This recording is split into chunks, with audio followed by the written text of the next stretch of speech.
Hello friends, good evening to all of you. हम लोगों ने कल ट्रिगोनोमेट्री त्रिकोणमिति का परिचय चैप्टर पढ़ा था, बेसिक रेशियो के बारे में।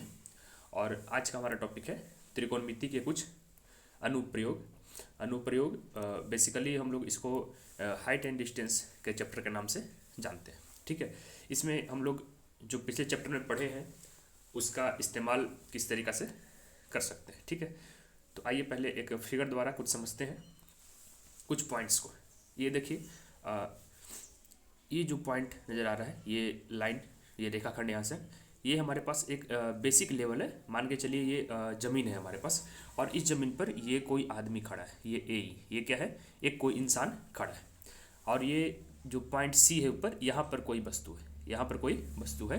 तो ये इंसान इस वस्तु को देखता है, तो ये इसकी लाइन होगी, काल्पनिक रेखा।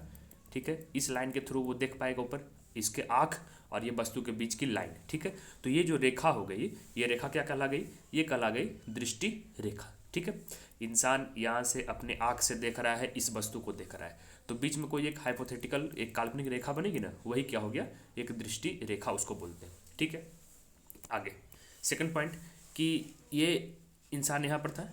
ठीक है, तो ये जब यहाँ पर खड़ा है तो इसके आँख का क्षैतिज रेखा क्या होगा, मतलब आँख के सामने, ये तो हो गया कि दृष्टि रेखा जो वस्तु को देख रहा है ऊपर की ओर देख रहा है, लेकिन आँख जो होगा उसका ये सामने होगा, ये जो लाइन बना हुआ है ये सामने आँख होगा। ठीक है, तो ये हो गया उसका क्षैतिज स्तर यानी क्षैतिज रेखा आँखों का। ठीक है, यहाँ पर लिख दिया गया है। तो यही आँख, जो आँख से जो सीधा देखा यानी जो क्षैतिज रेखा और ये जो दृष्टि रेखा, इसके बीच में जो कोण बनता है ना, इसको क्या बोलते हैं हम लोग, उन्नयन कोण बोलते हैं। उन्नयन कोण, एंगल ऑफ एलिवेशन। ठीक है, एंगल ऑफ एलिवेशन। ठीक है, ये पॉइंट क्लियर, दृष्टि रेखा क्या हुआ और उन्नयन कोण क्या हुआ। ठीक है, आगे आते हैं। देखिए ये सेम टू सेम वैसा ही चीज़ है, बट इसमें अंतर क्या है कि ये इंसान जो है वो यहाँ पर खड़ा है, सी पॉइंट पर इंसान की आंखें हैं, और वस्तु कहाँ है, ये ए पॉइंट पर। वो क्या कर रहा है, ऊपर से नीचे की ओर देख रहा है। ये पहले वाले केस में क्या था कि इंसान यहाँ पर था और ये ऊपर की ओर देख रहा था। ठीक है, और इस वाले केस में क्या है, इस वाले केस में क्या है यहाँ पर कि इंसान जो है, यहाँ उसकी आंखें हैं और यहाँ वस्तु है, वो नीचे की ओर देख रहा है। तो नीचे की ओर देख रहा है तो उसका ये काल्पनिक रेखा ये वाला बनेगा। ठीक है, ये बनेगा, तो इसको हम क्या बोले, दृष्टि रेखा। कोई डाउट नहीं। ठीक है, दूसरी बात, अगर यहाँ पर उसका आँख है तो उसका आँख का क्षैतिज रेखा कौन सा हो जाएगा, ये वाला हो जाएगा, मतलब आँख के सीधे का रेखा ये हो जाएगा। तो हम लोग अभी ऊपर देखें कि क्षैतिज स्तर, क्षैतिज रेखा और दृष्टि रेखा के बीच में जो कोण बना उसको क्या बोले थे, उन्नयन कोण बोले थे। लेकिन यहाँ पर उसको क्या बोलेंगे, अब नमन कोण बोलेंगे। यहाँ पर क्या बोलेंगे, अब नमन कोण बोलेंगे। देखिए दोनों में अंतर क्या हो रहा है। पहला अंतर तो ये है कि यहाँ पर जो व्यक्ति है वो ऊपर की ओर देख रहा है। ठीक है, तो क्षैतिज रेखा और दृष्टि रेखा के बीच में कोण बना, उसको उन्नयन कोण बोले। कब, जब ये ऊपर की ओर देख रहा है, तो इसका कोण भी कहाँ बन रहा है, ये कोण भी जो बन रहा है ना यहाँ पर, ये क्या हो रहा है, ये क्षैतिज रेखा से ऊपर बन रहा है, क्षैतिज रेखा से ऊपर बन रहा है, तो इसको बोल दिए उन्नयन कोण। लेकिन इस कंडीशन में ये उसका क्षैतिज रेखा है और ये कोण जो बन रहा है वो क्षैतिज रेखा से नीचे बन रहा है। ठीक है, तो ये क्या हो गया, अब नमन कोण। ठीक है, ध्यान से इसको समझना है। नेक्स्ट चलिए इस फिगर के द्वारा इसको क्लियर समझ पाते हैं। ये क्या है, हमारा ज़मीन है। ठीक है, ग्राउंड है, और इस ज़मीन पर ये एक व्यक्ति यहाँ पर खड़ा है। ठीक है, ये व्यक्ति खड़ा है, ये इसकी आँख है, तो इसके आँख के सामने की रेखा ये बनेगी जो क्षैतिज स्तर यहाँ पर लिखा हुआ है। ठीक है, और ये वस्तु जो यहाँ पर है, एक पतंग है ये वस्तु, और ये इसको देख रही है, यहाँ से क्या कर रही है, इसको देख रहे हैं। तो ये जो रेखा बन गया, ये क्या हो गया, दृष्टि रेखा। ठीक है, ऑलरेडी ऊपर हो चुका है, और यही क्षैतिज स्तर और दृष्टि रेखा के बीच में जो ये कोण बन गया, ये क्या हो गया, उन्नयन कोण हो गया। इसमें ध्यान क्या रखना है कि ये जो व्यक्ति है वो ऊपर की ओर देख रहा है, तो जो उन्नयन कोण है वो क्या हो रहा है, क्षैतिज रेखा से ऊपर बन रहा है, क्षैतिज रेखा से ऊपर बन रहा है। ठीक है, चलिए इस फिगर में देखते हैं। ये क्या है, हमारा ज़मीन है। ठीक है, इस पर ये घर बना हुआ है। ठीक है, घर पर एक व्यक्ति यहाँ पर है, घर पर यहाँ एक व्यक्ति है, और वस्तु कहाँ पर है, नीचे ज़मीन पर एक फुटबॉल है, ये वस्तु है। तो ये ऊपर से इस पॉइंट से क्या कर रहा है, इसको ये देख रहा है, इसको ये देख रहा है, तो ये क्या हो गया, इसका दृष्टि रेखा, ये दृष्टि रेखा हो गया। ठीक है, और जब यहाँ पर खड़ा है तो इसके आंखों के सामने की रेखा कौन सी हो जाएगी, ये वाली हो जाएगी आंख के सामने, तो ये क्या हो गया, उसका क्षैतिज स्तर। तो ये क्षैतिज स्तर और दृष्टि रेखा के बीच में जो ये कोण बन रहा है, यही क्या हो गया, अब नमन कोण हो गया। तो क्या इसमें उससे इसमें अंतर क्या हुआ कि उसमें क्या था कि व्यक्ति नीचे से ऊपर की ओर देख रहा था, इसमें क्या है, व्यक्ति ऊपर से नीचे की ओर देख रहा है। कोण बिल्कुल वैसा ही है, क्षैतिज स्तर और दृष्टि रेखा के बीच में, ठीक है। लेकिन यहाँ पर जो अवनमन कोण है वो क्षैतिज रेखा से, क्षैतिज स्तर से नीचे बन रहा है। वहाँ पर क्या था, ऊपर बन रहा था, यहाँ पर ये कोण नीचे बन रहा है। तो यही हमारे पास 3 पॉइंट है, दृष्टि रेखा, अवनमन कोण, ठीक है, क्षैतिज स्तर, और ऊपर में देखें हम लोग उन्नयन कोण, ठीक है। इसको समझना है। चलिए आते हैं डेफिनेशन पे उसी का। सबसे पहला हमारे पास दृष्टि रेखा यानी कि लाइन ऑफ साइट। तो प्रेक्षक की आंख से प्रेक्षक द्वारा देखी गई वस्तु को मिलाने वाली रेखा दृष्टि रेखा कहलाती है। प्रेक्षक यानी कि जो भी देखने का काम कर रहा है, ठीक है, उसके आंख से देखा गया। अभी हम देखें कि ऊपर की ओर देख रहे थे, तो उसकी आंख से प्रेक्षक द्वारा क्या हुआ, देखी गई वस्तु को मिलाने वाले रेखाखंड हम लोग अभी देखें कि यहाँ पर एक है और वस्तु मान के चलिए यहाँ पर है, तो ये ऊपर की ओर देख रहा है, तो उसका रेखाखंड ये हो जाएगा। तो ये क्या हो गया, दृष्टि रेखा, ठीक है, हम लोग अभी देखे ऊपर। अब आते हैं उन्नयन कोण। वही चीज़ है, हम लोग समझ चुके हैं, एंगल ऑफ एलिवेशन, ठीक है। एलिवेशन से भी आइडिया लगा लीजिएगा, एलिवेशन यानी कि ऊपर की ओर देख रहा है, उठा हुआ।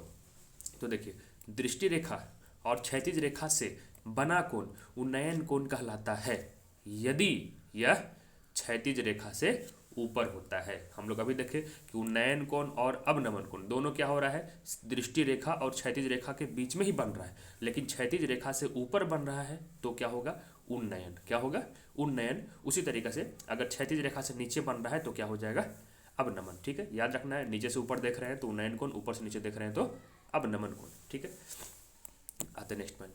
किसी वस्तु की ऊंचाई या दो वस्तुओं के बीच की दूरी ज्ञात करने के लिए त्रिकोणमितीय अनुपात की सहायता ली जाती है। हम लोग पहले वाले चैप्टर में पढ़ चुके हैं कि त्रिकोणमितीय अनुपात एक समकोण त्रिभुज में होता है, ठीक है। ये कर्ण, ये लंब और ये आधार। तो हम लोग कुछ अनुपात के बारे में पढ़े थे, जिसका मेन क्या था, साइन थीटा, कॉस थीटा और टेन थीटा। थीटा यानी कि कोण को दर्शा रहा है, ठीक है। तो साइन कॉस टेन, इसके आधार पर बहुत सारा हम लोग पढ़े, सबका मान भी पढ़ लिए थे। त्रिकोणमितीय अनुपात कुछ कोणों का 0, 30, 45, 60, 90 उसका, तो उसका इस्तेमाल हम लोग इसमें करते हैं, ठीक है। इसलिए बोले इस चैप्टर का बेसिकली नाम ही क्या दे दिया गया है, एक तरीका से हाइट एंड डिस्टेंस, ठीक है। कि बेसिकली हमको किसी भी चीज़ का ऊंचाई और दो वस्तुओं के बीच का दूरी ज्ञात करना होता है, जिसमें त्रिकोणमितीय अनुपात का इस्तेमाल होता है, ठीक है। तो देखिए ये एक क्वेश्चन है। 1.5 मीटर लंबा एक प्रेक्षक एक चिमनी से 28.5 मीटर की दूरी पर है। उसकी आँखों से चिमनी के शिखर का उन्नयन कोण 45 डिग्री है। चिमनी की ऊंचाई बताइए, ठीक है। एक प्रेक्षक है 1.5 मीटर लंबा, ठीक है। इसको सॉल्व करते हैं। यहाँ पर ये 1.5 मीटर लंबा एक प्रेक्षक ले लिए, 1.5 मीटर, ठीक है। और एक चिमनी है इस तरह से, चिमनी यहाँ से कितना दूरी पर है, ये दूरी कितना है, 28.5 मीटर की दूरी पर है, ठीक है। बोल रहा है अब ये इंसान यहाँ पर अगर खड़ा है, प्रेक्षक 1.5 मीटर का, तो इसका आँख तो ऊपर ही होगा ना, तो देखेगा तो यहाँ से देखेगा इस शिखर को, ठीक है। ये यहाँ से ही देखेगा, तो ये शिखर को यहाँ से देखेगा, ठीक है। तो इसका क्षैतिज स्तर क्या हो जाएगा, ये वाला हो जाएगा, क्षैतिज स्तर इसका हो जाएगा ये, ठीक है। तो बोल रहा है वही कि इसका उन्नयन कोण, हम लोग देखे थे कि उन्नयन कोण क्या होगा, क्षैतिज स्तर से ऊपर बनता है, तो यहाँ पर हो गया उन्नयन कोण कितना डिग्री है, 45 डिग्री, ठीक है। तो बोल रहा है कि चिमनी की लंबाई बताइए। तो आप खुद देखिए यहाँ पर, यहाँ से यहाँ का लंबाई और यहाँ से यहाँ का लंबाई अगर दोनों को जोड़ देंगे तो चिमनी का लंबाई निकल जाएगा, ठीक है। तो यहाँ से यहाँ का लंबाई क्या है, ये तो 1.5 मीटर है।